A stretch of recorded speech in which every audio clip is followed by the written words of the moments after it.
A week in the life of a witch. Terudafa, Teru to her friends, was a new teacher at the academy. In her first week, it going quite well. Her class consisted of 16 female students, each with a cat sitting upon her desk. The first half we will be studying leprechauns, and the second half we will be studying elves.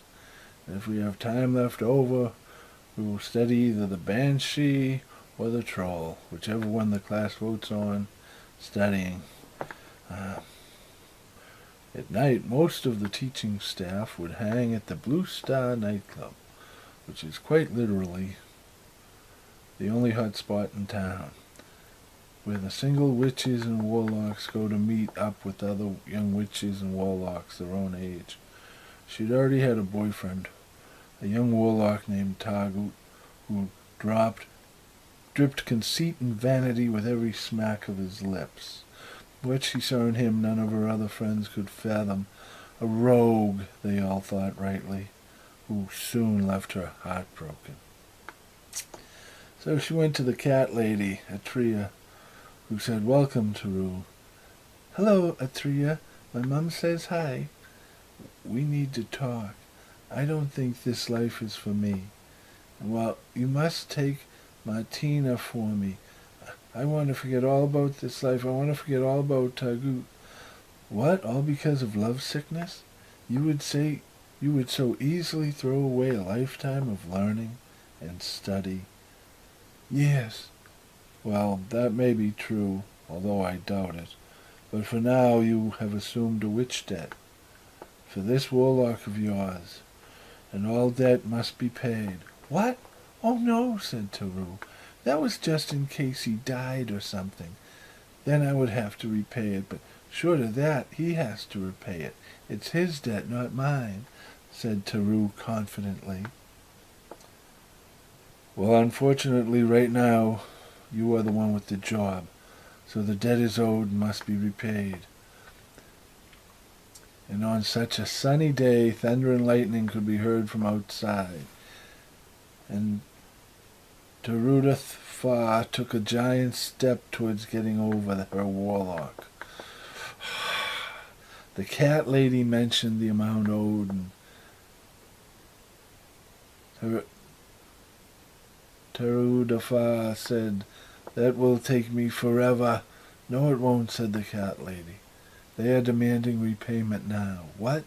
And because the government needs witches at the front lines to fight in the latest war against elves, the bonus paid to the witch will be more than pay off all of your debt, his debt also, whoever's debt, and you will return to teaching in no time." "What?" said Teru. "If you volunteer to go to the front in our war against the elves, otherwise the debt will be sold to either a troll or an elf, and almost certainly that will mean the mines. A witch's lightning strike is extremely valuable in the mines." Teru began crying, and the cat lady tried to comfort her, as Terudafa's cat Martina, who had been visiting with the other cats, suddenly looked at Terudafa's face. Suddenly sensing what was happening, Martina took a step back, and then leapt upon Terudafa's face and scratched her across the face. The front lines were hell. Martina did not like it at all. But the mines, with the large number of witches that had been killed, crushed, or broken in the mines, well, she feared the mines would be worse. So Teru and Martina both closed their eyes, and when they opened them, they looked around their foxhole and orientated themselves to their new life. What a disaster, they both thought. Suddenly the order came to attack, so Teru and Martina advanced as Teru began throwing lightning strikes from behind Martina's force field at the approaching elves, said to be the most beautiful race ever forged by the gods, and they more than lived up to the promise. The elves who shot arrows of frozen Vulcan fire from behind a force field generated by these little 3-pound dinos that appeared to play the same role as our cats do, seemed to be holding back, as if they were waiting for something. Our cats protect, guide, and advise us with a non-verbal communication. They seem to know our very thoughts as we know theirs, but never with certainty. Suddenly from the air the two armies saw the cavalry coming to the rescue, but neither side knew which side the cavalry were. Then suddenly it became clear the warlocks in eagle form were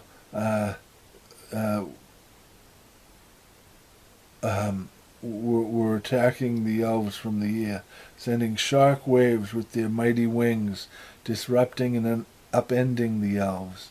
Their bravery unmatched. Every attack the warlocks suffered losses, as did the elves, for the warlocks were not protected by the force field of a cat, but by an amulet, and it could only protect the warlock against an attack by one elf at a time.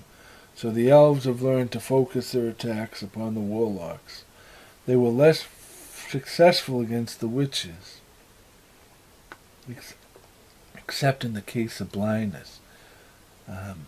When several elves would focus their fire upon one or more witches, it often led to blindness. Taru saw 4 witches and stretchers being carried out after having been blinded in an explosion of focused frozen Vulcan fire. Then one day an eagle from the sky transformed. Then suddenly in the battle an eagle from the sky fell from the sky, transforming back into a warlock as he hit the ground, and Taru saw that it was Tagut. She and Martina pulled him into the foxhole. Why, Tagut? How? I found out what they had done to you, said Tagut, so I volunteered. No, wept Taru, as her hatred of him melted away, and she realized how much she loved him. Trying to bargain with the gods as she pulled him up into her arms and held him close as she felt his body grow cold. Martina had never done an unselfish act before in her life, but in this moment she touched Tagut and willingly gave him one of her lives. Color returned to his cheeks, and Taru thanked the gods as Martina fell down unnoticed and did not get back up. Martina's unselfish act did not go unnoticed, and jumped ahead a little. And as she walked along through the fog and mist of battle, she saw an angel descend from above and say, "Curiosity killed the cat. Satisfaction brought her back." And with the touch of a touch of the wand, she said, "For your selfless act, your 9 lives are hereby restored to you." And with a touch of her wand, Martina was back in the foxhole, just in time to throw up a force field and protect Taru and her warlock from an elf's arrow. But because it was such a direct hit, the explosion that followed knocked all 3 of them into next Thursday. They woke up in the hospital, and when they were told that they had been there for 3 days, they could not believe it. As returning war heroes, Tagut and Taru both got teaching jobs. Taru returned to the academy, while Tagut began teaching flight instruction at the Wizards and Warlock Academy across the street. At night they went to the Blue Star Bar and wait a minute. Okay, at night they went to the Blue Star Bar to reconnect with old friends, but the crowd had changed, gotten younger, except for one night when all of the old familiar faces seemed to be there. Wow, this is unbelievable, said Taru. It's so amazing. And yet she had no idea until Tagut got down on one knee and proposed that the whole night had been a setup so Tagut could propose. Taru said yes. The wedding was beautiful. They were married by the cat lady, Atria, who revealed herself only to Taru and Tagut to be the goddess herself. Martina was the best cat at the wedding, and they lived happily ever after. The end.